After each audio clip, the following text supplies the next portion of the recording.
All right, Assalamu alaikum everybody. Thank you so much for joining in. Today we're going to be doing a workshop over extracurriculars for pre-med. I'm the moderator, I'm HEBA, and I'll kind of be leading this workshop today. If you have any questions, feel free to put them in the chat and I'll be monitoring the chat and responding. And let's get started, inshallah. Before we begin, we're just going to start with a quick surah. Bismillah ar-Rahman ar-Rahim. اقرأ باسم ربك الذي خلق خلق الإنسان من علق اقرأ وربك الأكرم الذي علم بالقلم علم الإنسان ما لم يعلم. And the translation is, read in the name of your Lord who has created all that exists, has created man from a clot. Read, and your Lord is the most gracious, who has taught the writing by the pen, has taught man that which he knew not. So AMWPA is the organization that's hosting this event today. It's a nonprofit organization that's founded in 2008, and it includes a group of female Muslim physicians and dentists who are allied in health promotion and preventative medicine in the community. And our vision is to promote the health, welfare, and education of women. And they were very active during the pandemic in educating the community and providing masks throughout the Metroplex. And they also provided meals for frontline workers and offered merit awards to Muslim female students in medicine. And today we have our panelists. Again, I'm HEBA. I'm an MS2 at UT Southwestern, and I'm going to be the moderator. We have Nora, who is a UTMB MS1. YOUSEF, who is a UTMB MS3, and DENA KAMEL, who is a first year at UTMB as well.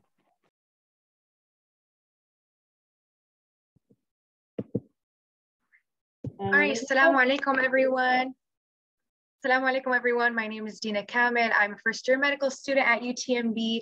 We actually just started about 2 weeks ago, so I'm pretty new and fresh, and I just moved here. I'm so excited to see all of you guys joining and to see everyone starting this journey. And I'm going to go ahead and dive right into it just to make sure that we have enough time to cover everything and also take as many questions as we can at the end. So one of the main questions that you might be asking yourself, or if you're not asking yourself, maybe mom and dad are asking, because I was in a situation like that too, why all the extracurriculars and why are they so important? So a lot of students that are applying to medical school, as we know, they have a good GPA, they have a good MCAT, but how am I as an applicant going to stand out in this large pool of other very qualified applicants? And most of the time, the answer to that question is through extracurriculars. So they do help you stand out to admissions committees by showing them what you value, what you prioritize, and essentially how you choose to spend your time. Additionally, it helps you develop those soft skills that you're not only going to use in your career in medicine, but also in your personal life, in your relationships, and so on and so forth. So skills including like time management, communication, interpersonal skills, all of these things that you're going to be using in every single facet of your life. And one of the more important things that I think you can gain from extracurriculars is remembering why you're studying and why you're doing what you're doing. Sometimes we kind of get tunnel vision while studying for a big exam, or we're constantly working from one thing to the next, and being involved in those extracurriculars can help remind you why you're doing what you're doing, especially when you get those experiences in healthcare and you see firsthand why you're choosing this career. Next slide, please. All right, so one thing that we like to emphasize is quality over quantity. So a lot of times when we're starting off our pre-medical career, we hear a lot about we need to be involved, we need to get all of this experience. So we end up stretching ourselves way too thin. There's so many different organizations to join, and we're in the situation where we kind of want to do everything, but we do really have to be selective with what we choose to join in the organizations that we're involved in.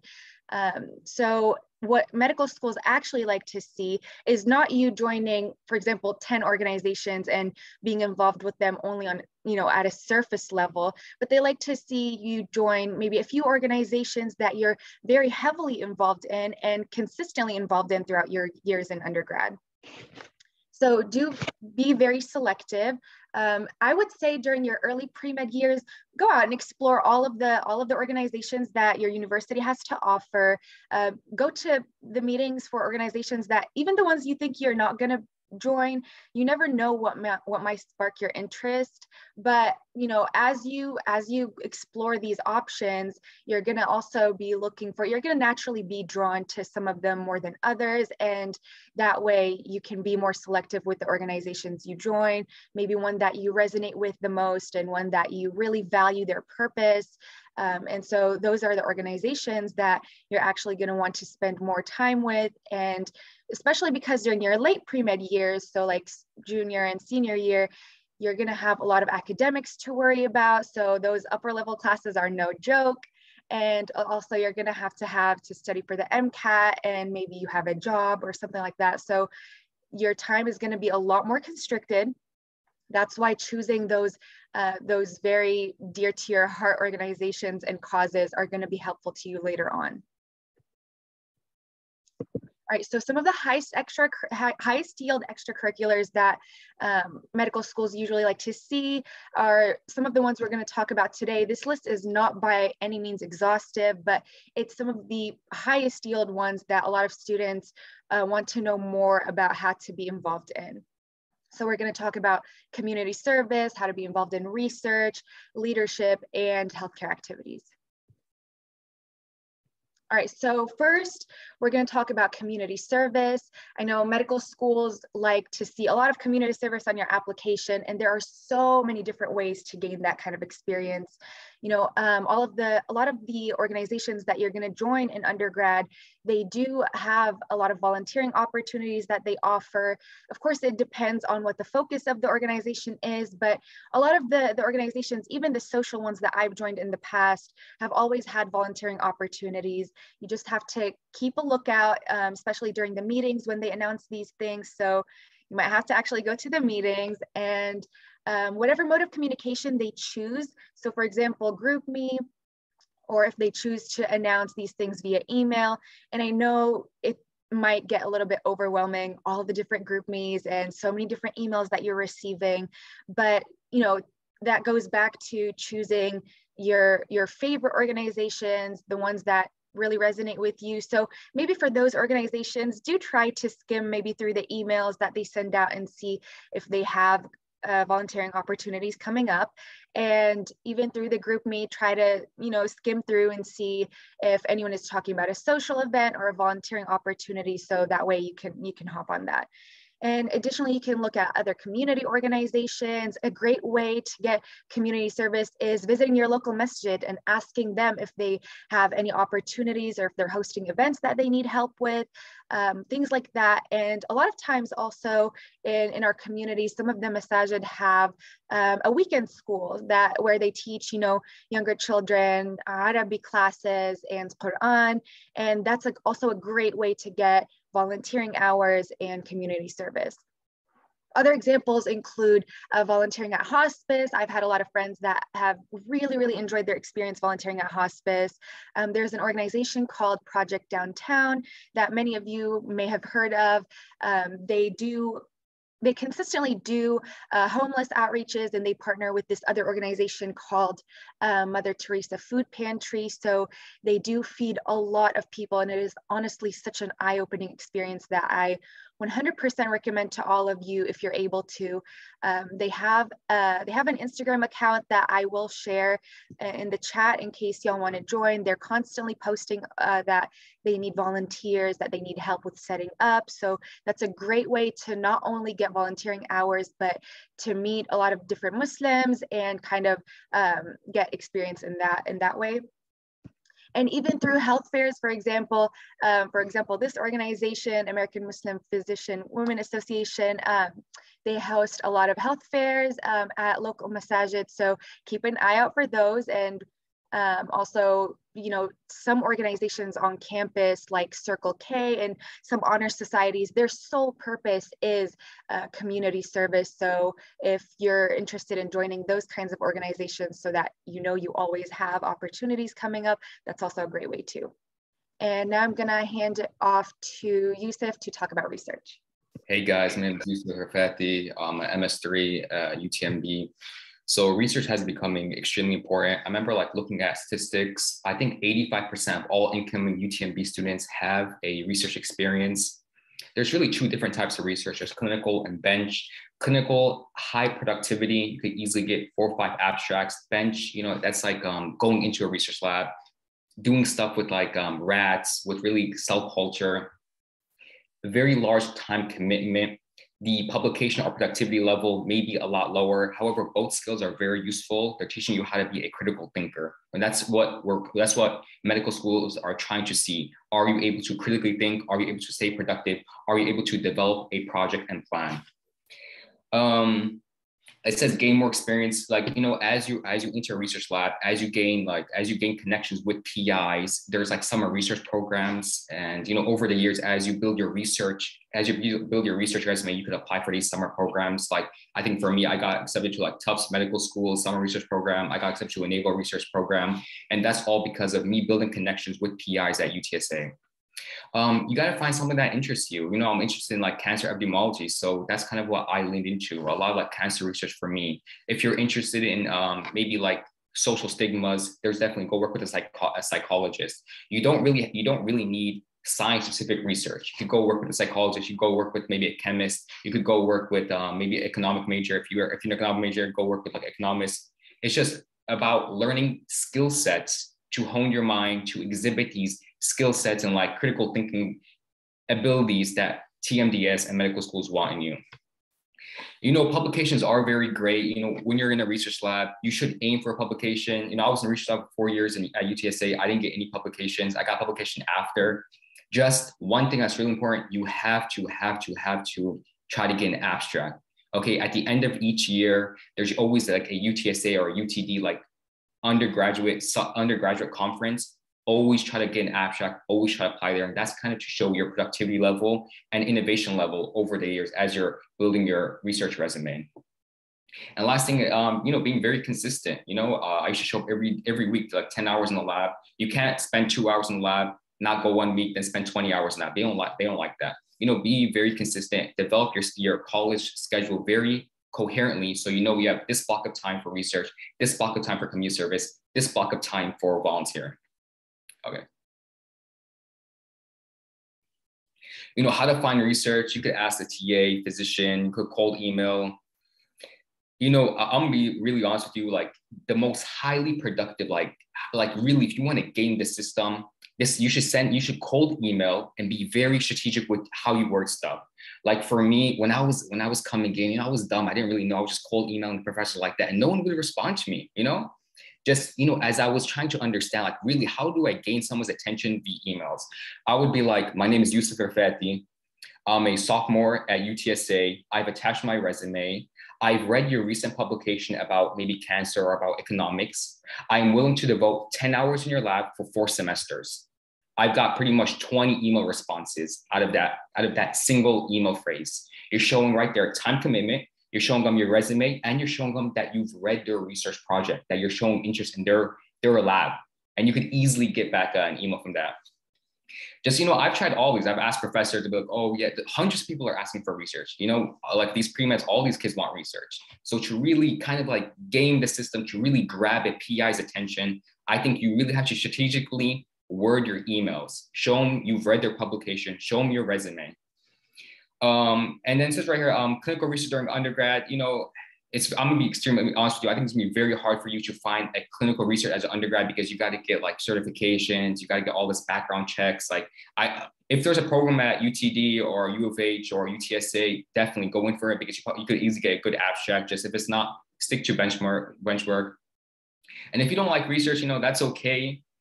It's gonna be a little flaw in your resume. You know, you want to be the most perfect applicant. So make sure that there's no flaws in you. You got to constantly work on your application because that's just like Okay, she doesn't have research, just someone else does, you know? Make sure you have the perfect package. Don't make like, although it's okay, try to find something, try to find an abstract just to fill that line or just that check mark on TMDS.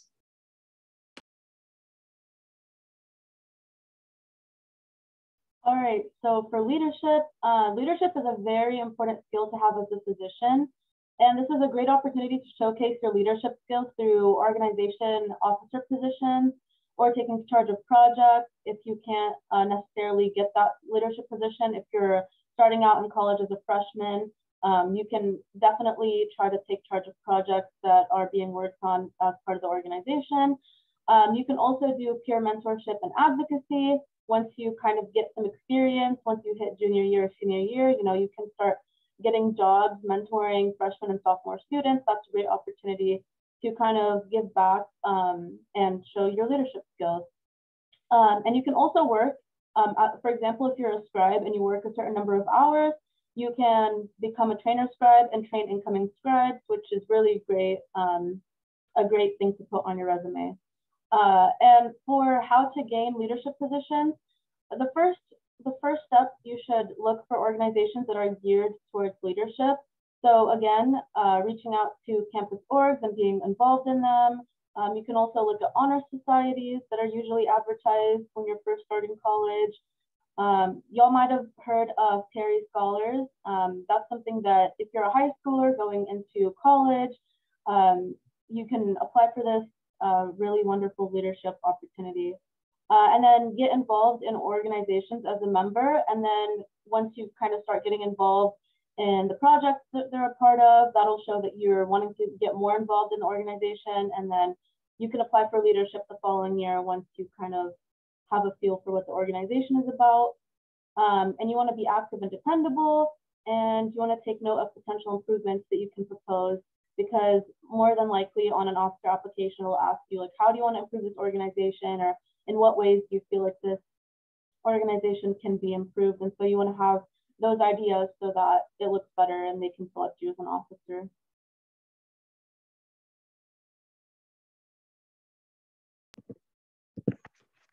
Moving on to healthcare activities. Now, there are multiple types of healthcare activities that you can do during your undergrad time. Medical schools really do like to see a lot of shadowing because they want to make sure that as a student applying to medical school, you really know what you're getting yourself into. It is a very long road and it's definitely filled with a lot of obstacles. So they want to make sure that the students that are applying are knowing what they're getting themselves into. So before I even go through this list, I want to emphasize that you cannot be afraid of asking. The way to get shadowing is to not be afraid of asking. You're going to get a lot of no's. You're going to get a lot of silence, but then eventually this one doctor is going to say yes. So you have to be very consistent. You have to ask as much as you can. You have to broaden the spectrum so that you're able to finally get this opportunity with to shadow a physician. So one way that you can go about this, if you just feel like you don't want to just cold call or ask physicians, then you can try and volunteer at their clinics or at their offices. And then, once you build that relationship with them, you can go on to ask them if they're okay with you shadowing, or if they have any shadowing opportunities, or if they know anyone that has any shadowing opportunities. For example, also you can ask at the local masjid health fair. So I remember when I was volunteering for this organization's health fair at my local masjid in Arlington, I asked a lot of different physicians that I met there if they had any shadowing opportunities, and they definitely tried to steer me in the right direction, which was really helpful. You can also, if you have any family friends or family who are physicians, you can also ask them. That's a great way to get that experience. Even your own PCP, if you have a primary care physician that you consistently go to, then call them and ask them if you're able to, or even your old pediatrician or your sibling's pediatrician. But definitely do kind of think outside the box, try to find as many opportunities as you can to ask, because you are going to get some no's, and that is absolutely okay.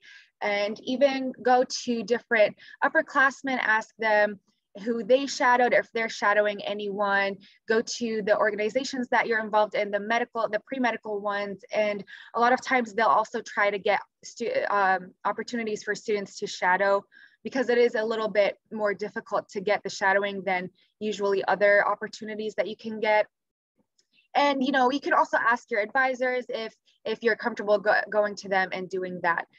Another way you can do this is, I do really recommend for a lot of the younger students to make a LinkedIn. And I know it's kind of like a little bit uncomfortable. You're like, what do I put on there? I'm just a student. But start off early, you know, put what you're interested in, and try to connect with individuals that are in positions that you're interested in. So I've had a lot of UTD and UT Arlington students that maybe some of them I've known from the past and some of them I don't. They've connected with me on LinkedIn because, you know, for example, they saw that I was a UTA alum and that I, you know, worked this position. So they've connected with me and just, you know, asked me questions about how I got that opportunity. And it is definitely a very good way to get kind of more exposure and get more information.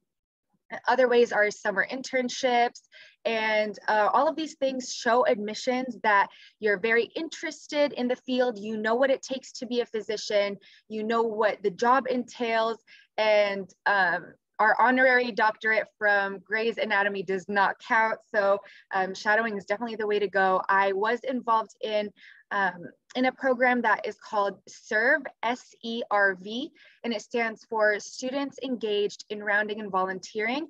And I will put more information in the chat. I'll find the link and I'll put it in the chat as well. It is a program that is hosted by Texas Health Presbyterian in the hospital in Dallas. And essentially, you volunteer for the first semester, and once you reach your volunteering hours, they open up the second semester for you to be able to shadow all of the specialties, or a lot of the specialties that they offer. So that was an amazing way for me to get shadowing experience through that. And I'll put more information. All right, so healthcare activities relating to jobs. So there are so many different jobs and opportunities that you can get in healthcare, some of them being EMT, and a lot of these actually do require certifications, but it takes less time to get the certification than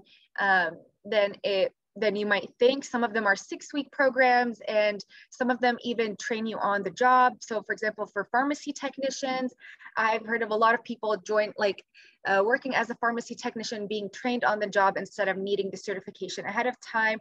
But you're gonna have, you're gonna have some of both. EMTs requires emergency medical technician, they require certification. But I've heard amazing stories and amazing experiences from being an EMT. One of the most popular that you're gonna see a lot of pre-meds being in and being involved in is scribing.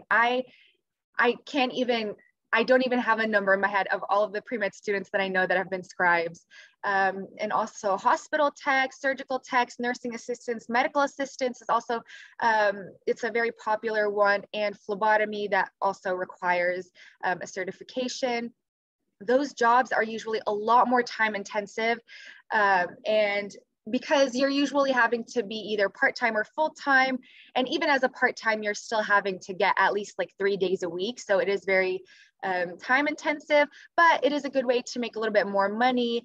Maybe not as a scribe, but some of the other ones pay a little bit more. So those are good ways to make some money and even save a little bit of money and get experience. There are other types of jobs too that you can get that are non-healthcare related. So you can become a tutor, and I think a lot of the tutoring positions are now online and virtual, so it doesn't require you to go in person, and it's a lot more flexible in that sense. So you can be a tutor, a mentor, an advocate for a specific campus organization, or even getting a job on campus, whether it was through the work study program or otherwise. And those are usually more flexible and easier to kind of incorporate within your schedule. Other jobs that you can have include retail or food. This can be on campus or off campus. There are also not that flexible, but it is a good way to make money while you're in school, and these don't count as healthcare experience. But at the end of the day, you're going to have to choose what's best for you based on what your schedule is like. And everyone has a different situation. So obviously that's going to be taken into consideration. And, you know, if you feel completely overwhelmed by school and being like having to juggle both, then you have to prioritize yourself and your mental health, and definitely don't overextend yourself.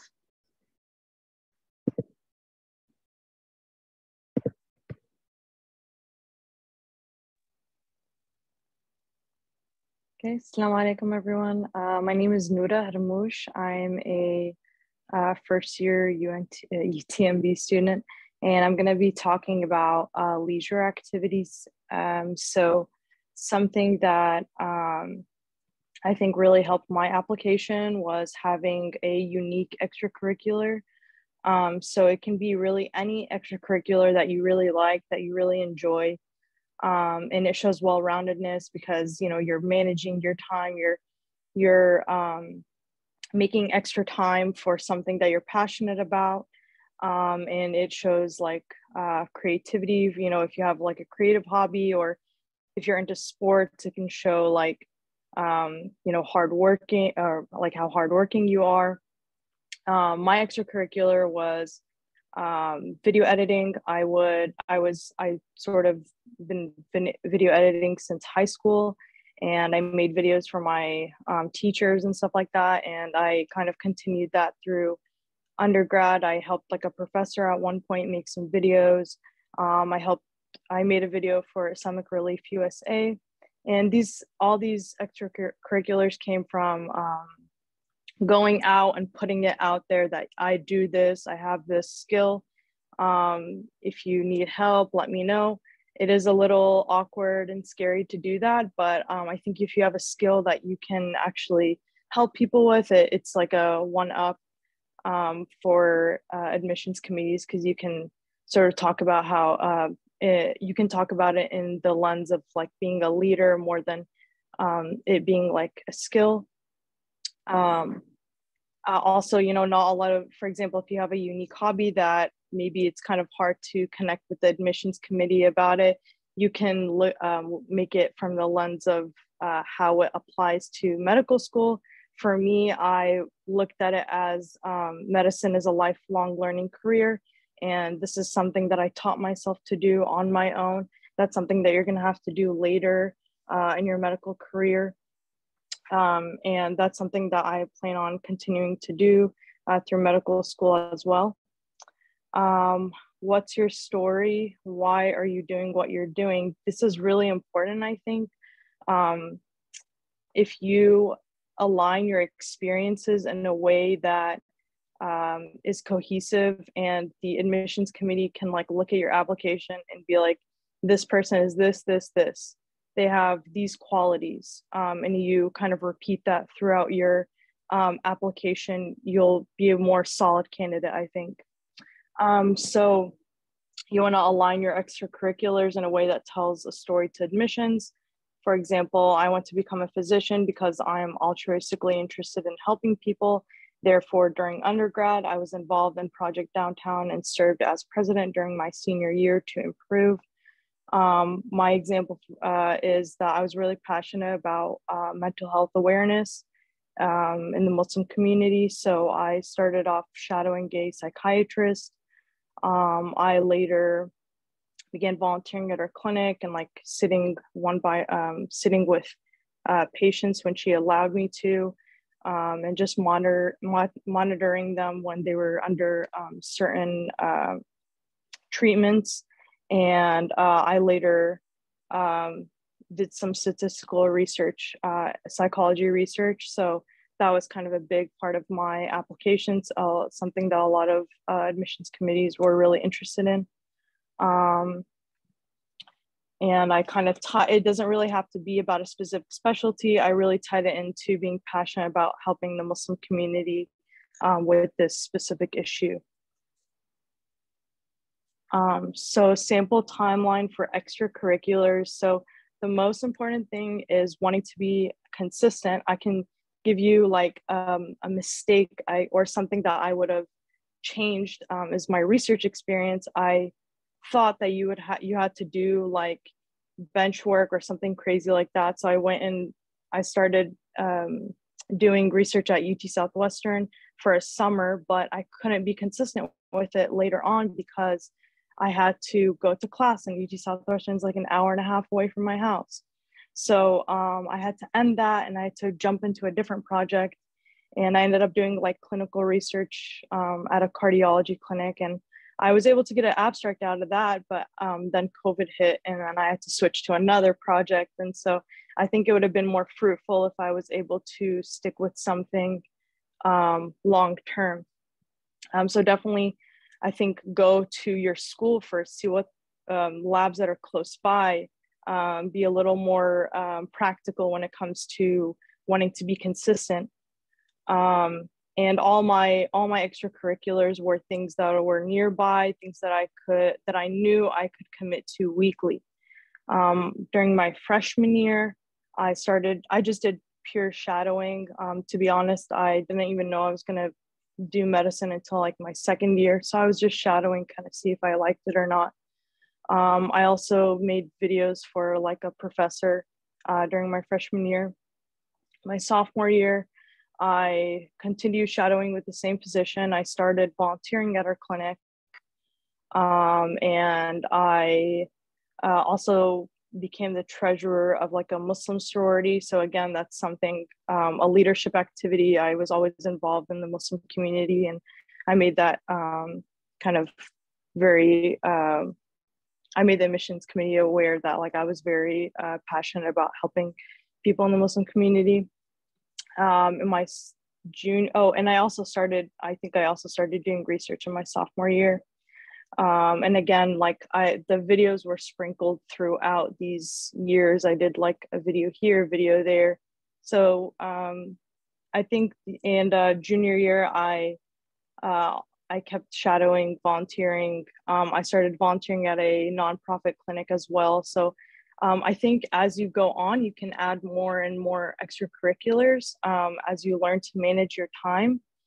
And then my last year, I started scribing and working at I also was a medical assistant. So that year, I didn't have too many courses, and I was done with my MCAT. So I just really focused on getting work experience, which I highly recommend. I think I learned a lot about being a professional in the field from getting real work experience.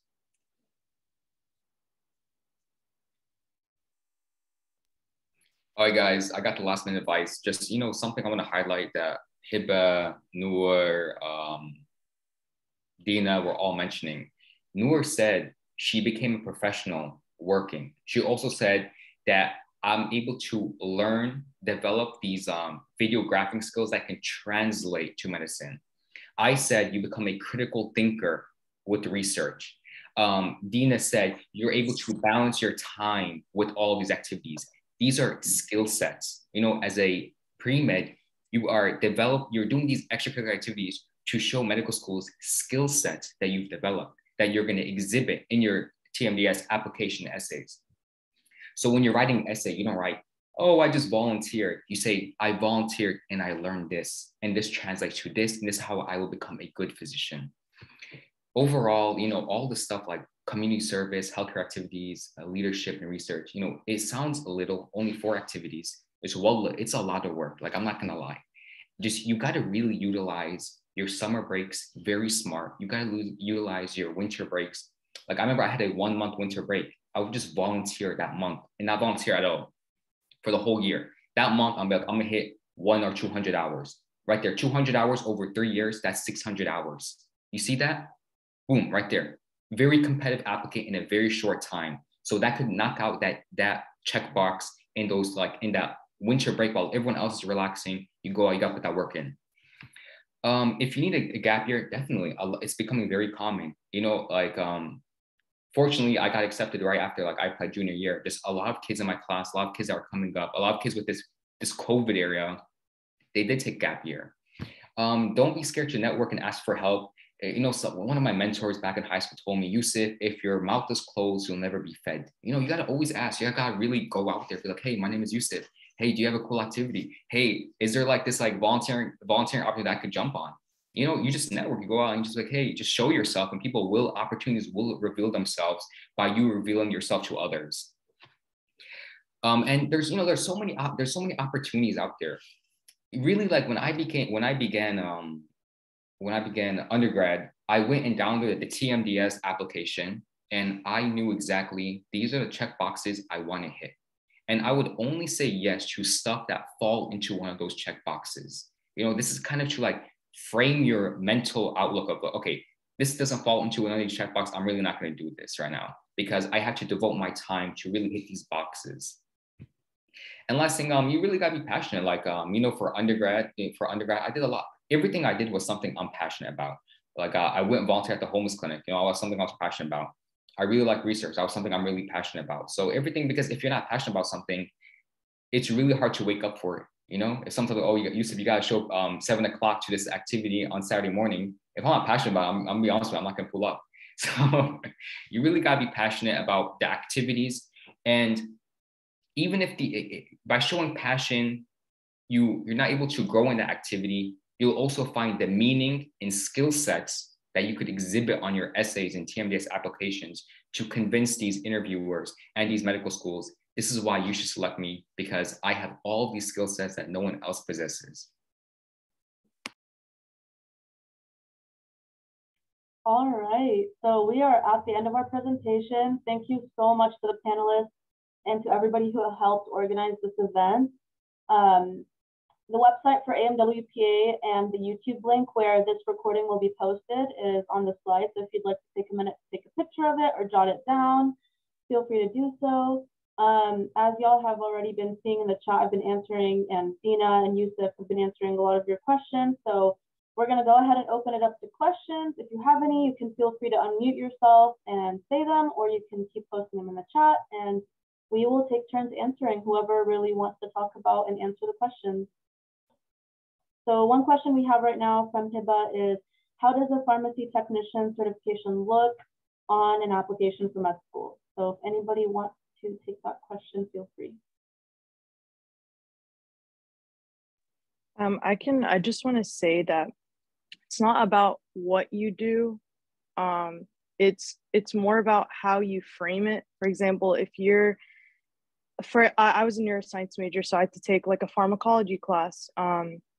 I liked the physiology class more than I liked pharmacology. So maybe I wouldn't go into pharm tech because I don't really care about pharmacology, but maybe I would go into like a neurophysiology lab or something like that. So it's about, why are you doing it?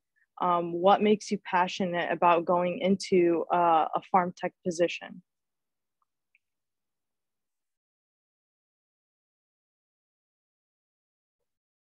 Alrighty.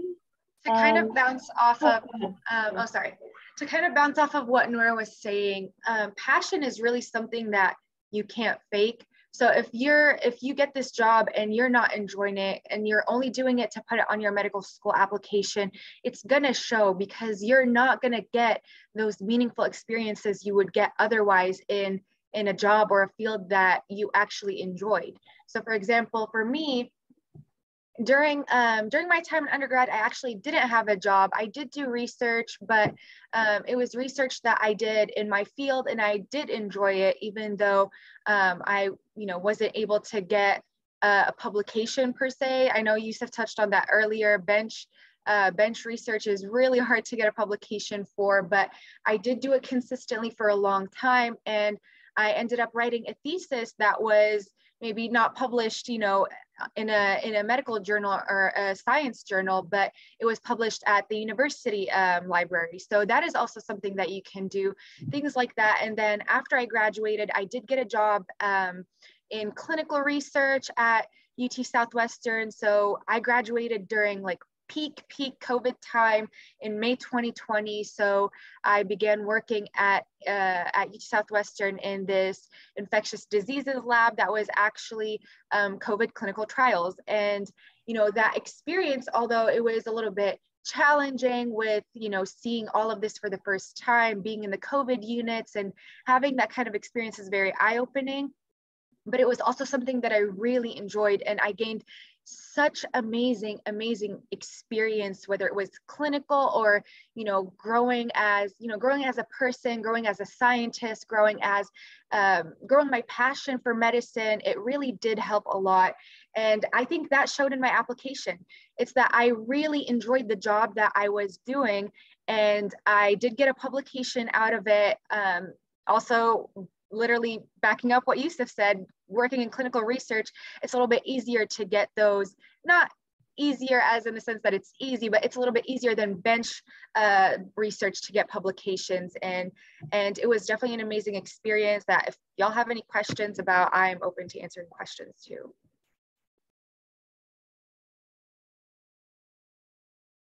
Does anybody else have anything to say about this particular question? All right, so the next question we have is, do med students favor any specific types of research over others? The answer really is no. They're really looking for consistency and production. You know, you could do the most, like I've seen people do like psychology research, just they're able to produce abstracts and they're able to show consistency. By being consistent, you're showing the medical schools that you're a consistent hard worker. By producing abstract, you're showing them that you're productive. So those are the two skill sets they want to see. The third one is critical thinking. So I can kind of follow up on this question. So one thing that I'll say, I got this question multiple times in the chat as we were doing the presentation. You really want to do whatever you are interested in, because medical schools are interviewing so many different students, and they know and they can see through somebody not being genuine.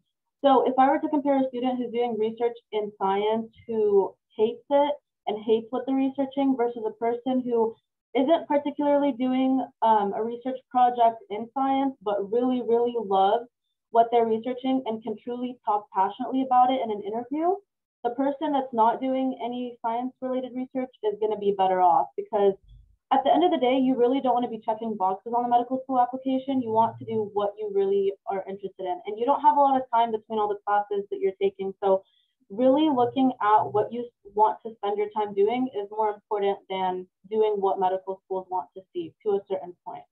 So just make sure what you're doing is truly what you want to do. And that'll show in your medical school application and your interviews. And anybody else have anything to say about this question? Okay. Next question is following up with DENA regarding working at local free clinics. What is the position I mentioned when reaching out to them? Okay, so in the chat earlier, I was talking about going to your local free healthcare clinic, and it's not necessarily an employment position that you're gonna get, it's volunteering. So I would just go up to them and say, hi, like I'm a pre-medical student from this university. I'm looking for an opportunity to volunteer. Are y'all needing any help?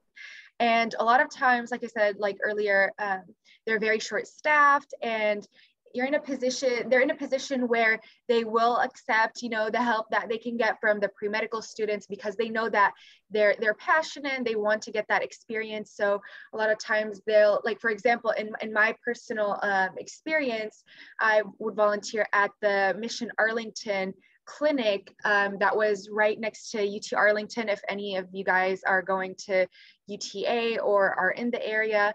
So they would allow us students to take vitals for the patients because there's always such a long line of patients that are standing outside waiting to be seen. Some of them even line up before 8 a.m. and you know, they tell you their stories, and it's a very good way to get experience directly with patients. And sometimes maybe if it's not taking vitals, they'll have you take down patient information, or just, you know, that very initial interaction that you get going into a clinic, they'll have you do those certain activities. And it's, in my opinion, it's a great way to start off getting those clinical experiences. I also just want to mention that if you're in like the Dallas, Richardson, Garland area, there's INT clinic. I used to volunteer there. It's actually really fun because you get to meet a lot of people. Oops, sorry, one moment. Sorry, someone's like trying to call me. And there's also Epic Clinic. I think that's like in the Richardson area as well. So if you guys are looking for clinical volunteering experience, those are two easy ways to get in. And also you're helping like your community of, you know, immigrants and just underserved population. Perfect. The next question I see in the chat is, how can high school students in the freshman or sophomore year get research positions, and how do you go about it in the DFW area? So I would like to share my screen real quick and show a program that at UT Southwestern, I'm at UT Southwestern, so this is a program that I kind of know about, and other panelists may know about others they can share, but this program right here, UT Southwestern, it's on the UT Southwestern website. If you just Google, you know, research programs for high school students, this is a program that is available to high school students, the STARS program.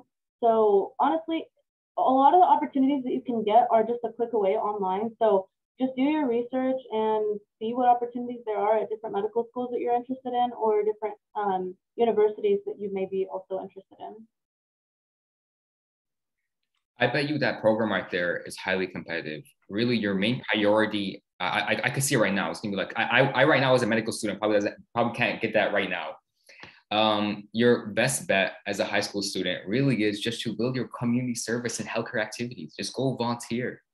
Why are you thinking about research in high school, man? No, you think about research in college. Right now should be like, do I even want to be a doctor? You know, go volunteer, go shadow, go at the local masjid. You know, I'm not from Dallas, so I don't really know what's it called. I don't really know like the clinics at the clinics associated with the masjid.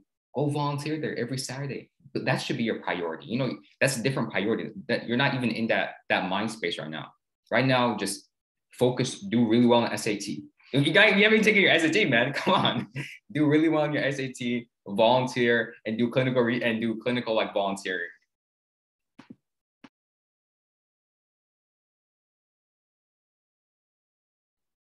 All right. Next question is, what would you say is the first step a recent high school graduate should take jumping into pre-med, such as extra stuff that one could do?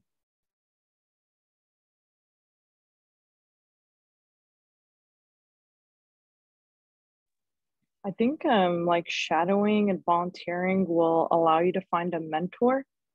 I know like that helped me a lot. My first year, like I said, I didn't even know I wanted to do medicine the first year of college, and shadowing a psychiatrist that really guided me, not on like what to do, because she wasn't like a US graduate, but more of like, what does it look like to be a physician, and kind of what are things that I can improve on. So I think kind of finding a mentor is nice, and finding what you're passionate about exactly in medicine. Yeah, absolutely. I'll also reiterate what we kind of already said in the chat and what the panelists said throughout the presentation. I think the very first step, again, like Nora said, is to get into the hospital. I started out volunteering as a high school student in the hospital, and that, first of all, like Nora said, you don't really know if you're into healthcare 100%. So going into the hospital and really seeing what medicine is about, that's the best way to also get to know yourself, because you don't want to waste time working towards a pre-med career whenever you're not really 100% set on it. So that time is really, you should use it to explore and see if that's definitely what you want to pursue. And again, that'll help you find mentors, and then also get your foot in the door for shadowing opportunities, and then scribing as well, if that's something you want to do once you start college. Another thing I wanted to add also, this is my experience. I'm from the Dallas area, so that a lot of what I know is kind of localized in that area. But I know that the Texas health system of hospitals, they usually, volunteers run the hospitals for Texas health system hospitals. So I know a lot of students that applied to become hospital volunteers there. And then the longer they stayed there, the more doctors that they got to meet. And, you know, eventually through that, you can also get shadowing opportunities. And, you know, you also get a lot of direct patient interactions because I'm talking about like the front desk, like the front desk people, the first interaction that a patient has when they go into the hospital is usually the volunteers. And in addition to that, you get to volunteer in the emergency department, helping out patients and even rounding on patients in their rooms. You can also volunteer in the surgical waiting area where you're kind of this liaison between the patient's families, the patient's nurses, and the physicians in the OR. So you're kind of getting interactions with so many different people that are involved in this healthcare system. So you're involved with the patient, you're involved with the nurses, with the surgeons, with the patient's families as well. So you're in this like position where you're seeing the vulnerabilities of all of these different factors. And I think it's a great way to get that experience. I know Texas Health obviously has hospitals all over the state, so definitely look into their programs. And I just posted in the chat the link to the SERVE program. It's not open for applications yet because they have two different, I think, rotations. They've changed it a little bit since I was in it because of COVID. And I think their application for the January, for the rotation that starts in January, the application opens mid-August. And I think this is a little bit more for like sophomore level students. So definitely keep an eye out on that. And if you just graduated maybe from high school, and it's something that you can put on your list for later. But if you're already a sophomore or a junior, then I would say definitely take a look at it and apply once it opens.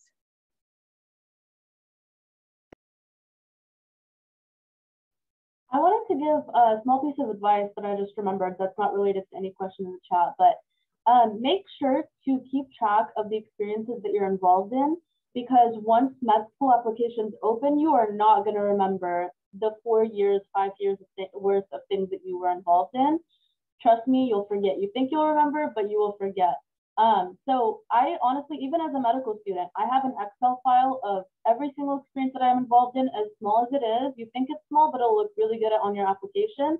Put that on the Excel file and keep track of it. And if you have time, write a description right then and there of what you loved about the experience, because again, on your medical application, you're gonna have to have a title for the event as well as a description, and you're not gonna have that great of a memory of what you experienced and how you felt in that experience. So just make sure to keep track of everything. That'll make your life way easier in the long run. I have a question, like someone DM'd me, how do you make someone inspired to become a researcher once you look into that research? You know, for me, I'm a first generation, you know, my parents didn't go to college, so I never really had exposure to research. Who really exposed me? Like, who in the world like inspired me to go like, oh, let me go out, let me be Majnoon and start looking at research? It was just going at the masjid, really. Like all of my exposure to research was people from the masjid. I remember there was some guy, one of my first mentors, his name is Sarjil Sayyid. He goes to Stanford Medical School and Stanford IM, like super genius guy.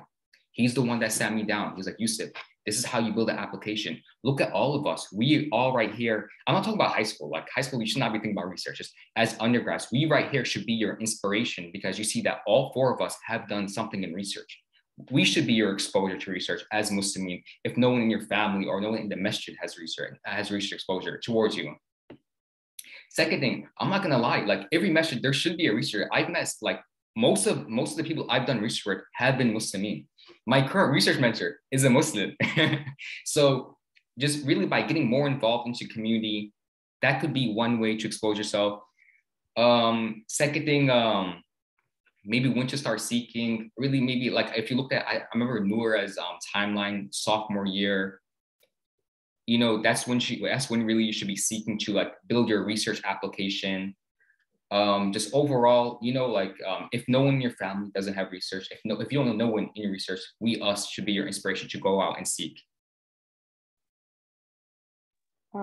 I also want to add that something that I did was, I didn't mention this, I forgot to mention that because COVID hit and they kicked all the students out of the lab, but I got into a lab at UTD for pain, like neuroscience research. And the way I did that was, or the reason I did that was that I took a class with this professor at UTD for cellular neuroscience. And then the second semester, I took a class with him for pain of neuroscience. And I realized that I really liked it. And so I just straight up went up to him and was like, hey, I'm looking for research experience. And like, I have a little bit already. So going up to your professors, be open with your professors. They really like it when students are enthusiastic. So don't be afraid. Don't think it's like cringe or awkward. They know like that you're also going through, your pre-med years and that you're looking for research. So they don't mind helping as long as you you take initiative. Someone may comment, maybe I really don't have no Muslim researchers at UT Southwestern.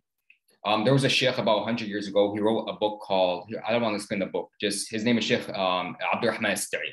And he wrote a book based on a non-Muslim's book. Okay, and he wrote, he wrote like, this man has knowledge even though he's not Muslim. So all of us, even if you don't have any research exposure, you may look to non-Muslims that have research exposure to inspire you. So it doesn't really have to be a Muslim to inspire you for research, because all of us, ta'aleem, our knowledge, is part of our iman. And even in that inspiration for knowledge can come from a non-Muslim. Can I answer your question, Yousef? Yes. I'm sorry. The reason I've asked you that question, because I've seen a lot of students around here. I don't know how much you guys into mentorship, but we have a mentorship program we just started. And I've been interacting with a lot of high school, college students. And I'm telling you, coming from certain backgrounds, they have no exposure to even get innovative thinking. So that was my question is, it is not being, because they don't see Muslims, too many of them are into research or into doing too much activity in that direction. They want to be just doctors and that's about it. And we have hundreds of physicians, but I don't see too many in academic medicine because they're not motivated to go to that direction. So my thinking is that earlier you get into this side, you might get into those direction later in college and university and in medical profession. That is the purpose, because if they're not exposed to anyone, how will they even learn about research? You were just fortunate you got so many people. Yes. I think if you're an undergrad, all your professors are going to be somewhat involved in research, especially if you do like a degree in science or social science. Most of your professors will be involved in research. Not all of your professors are going to be willing to take undergrads, but that's what we keep reiterating, is that you need to take initiative. You need to be okay with getting that no, with getting that silence. Don't take it personally. These are really busy people. They're teaching, they're doing research, they have families. It's nothing personal. It's not that they don't think you can do it, or it's that they themselves might not be able to handle taking on another student. So keep asking. I didn't have any exposure to research either. I didn't even in the beginning like research until I really threw myself into it. So I think sometimes like things are uncomfortable, but medicine in general is an uncomfortable field. And so you need to be okay with, again, getting that no for the first, second, third, fourth time. I got a billion no's until I got that one yes. So yeah, just keep at it. Be consistent, like everyone else said.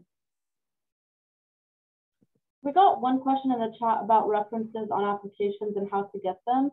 And I wanted to start out by saying a lot of medical students, or pre-med students, medical students too, they think that like you're gonna get your recommendation letters right whenever medical school applications open. And that's not the case. You want to start having professional relationships with different people from day one. And you want to start building those relationships so that when medical school applications start opening up and you're looking for recommendation letters, you're not just reaching out to a professor that you met 2 weeks ago, because that won't give you a recommendation letter that's very specific to you and that'll, you know, look good to a medical school committee. So make sure to start, you know, building those relationships. I know, like, starting out as a pre-med student, you're shy, you don't really know what's going on, but simply going to an officer's office, you know, office hours, or going after class and talking to them, introducing yourself, just having them know your name, ask really thoughtful questions, that will really start helping you build those relationships so that whenever you need the recommendation letters, you can go and ask them for one without it being weird, like just cold emailing them when they don't really know who you are, because that'll give you a better recommendation letter. So keep that in mind. Every experience that you're involved in could foster a good recommendation letter. So keep that in mind. Yeah, I also want to add on, that's something else that is important. Being consistent will lead to good recommendation letters, because your face is there all, like the person that's writing your recommendation letter is going to be seeing your face all the time. They're going to attribute good characteristics to you because of that. You're hardworking, you're consistent, you care.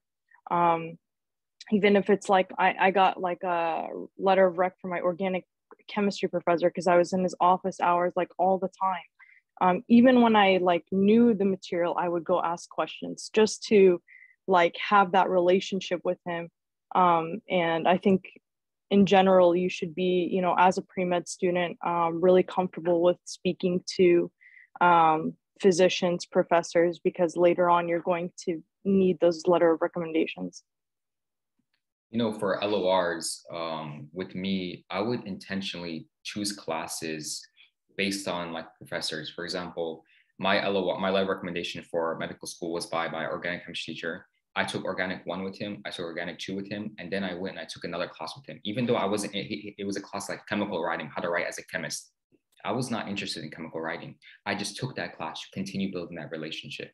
You know, so what I would do is like, let's say there's someone I want to get a letter of recommendation from. I would like while I was in undergrad, I would try to choose classes, even if I'm not interested in that he's teaching, just to build that connection over the years. And that's kind of like, and with these higher upper, like for example, I would have never gotten a letter of recommendation from like my biology teacher because it's like 500 students. There's, as you progress in your undergraduate career, the classes start getting really, really small. By senior year, there's only like maybe 30, 40 kids. So you start developing meaningful relationships with those professors, and you're more comfortable asking those professors for a letter of recommendation. Yes, I completely agree with what Yousef and Noura said. For me, for example, I was a microbiology major in undergrad. So during my very first semester, I took obviously the first microbiology class, and it had a lab. And I saw that there were a lot of teaching assistants there. They were the ones that led the lab sections. And so I took that initiative and I went and talked to the microbiology professor that organized these TA sessions. And I asked her, how do I get involved? How do I join?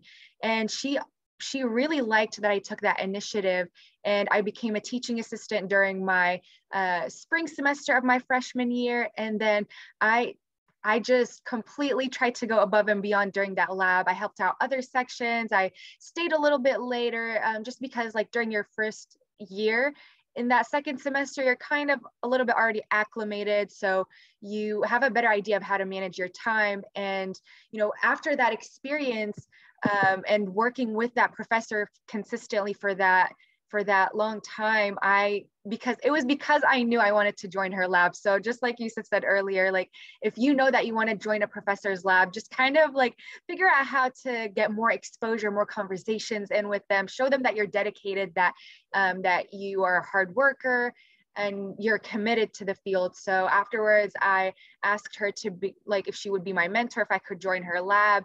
And she said yes. And I ended up staying with her all throughout my undergrad. I, worked in that lab for her. She became my mentor for my honors project and the thesis that I wrote, and she was so helpful.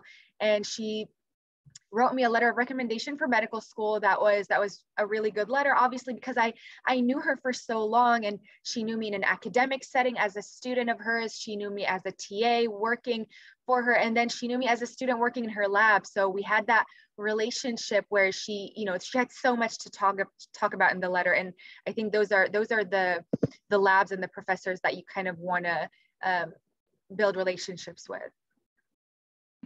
One last thing, you know, you're gonna ask, like, how in the world, like, I don't know how Dina knew or know all this. Like, this is stuff you just learn over experience by failing so many times. Just, you know, all of you guys should say, alhamdulillah, you guys have like the American Muslim Women Physicians Association that has these lectures to really inform you. You know, you don't have to make a lot of the mistakes me, Dina, Noor, and HEBA made. Like, for me, how I kind of like figured out how I want to approach my application, you know, the TMDS, they have all these lectures by the department chair of the School of Medicine, and they kind of explain what they're looking for students. For example, like one thing I figured out from the TMDS website, like they have a graph. People that apply in June have like maybe like a 60% higher chance of acceptance than people that apply in August. No one would know that unless you really go out, look at the TMDS website. So like a really good note, look into the TMDS website, really try to understand what these schools are looking for. You know, stay participating with the AMWPA, you know, a very good mentorship. This is all to kind of like, so you don't make our mistakes. So it just makes it easier for you, because I see people not get accepted to medical school 2-3 years because of like mistakes that have easily been prevented or kind of circumvented if they approached it a different way back in high school, back in like freshman year of college, sophomore year of college. Awesome. You guys gave really good advice. Thank you so much for joining, everybody. I think we're going to start wrapping up. If you have any questions that you'd like us to answer, I put my email in the chat. I see Dina put her email and number in the chat. If Nora and Yousef feel comfortable giving their information, they can put that in the chat. Feel free to reach out, and we're very happy to help. You can find this recording on YouTube. It'll be posted. If you search YouTube AMWPA, that's going to be our YouTube page where we'll be posting this. And I mentioned in the chat, if you'd like to be a part of a mentoring group chat that we have for AMWPA, email the email that I put in the chat. I can repost that now. But yeah, we're here to help. And do y'all have any panelists? Do you have any last minute comments or motivational words? Yeah, I just like to say that I came from like a background where like I really like medicine was not even in my mind during high school, and like even the first year of college, it was like very iffy. So don't feel like it's too late or anything like that. Like you really can start at any point in time, but definitely ask questions, because I didn't know anything. And I had to ask like everyone around me. It doesn't matter. Don't feel shy. Don't feel like people are ahead of you. Just focus on yourself and your strengths and how to improve your weaknesses and strength, and like strengthen your strengths. Yeah, that's basically it. Awesome. Perfect. Thank you so much again for everybody who attended. And I hope everyone has a good day, inshallah.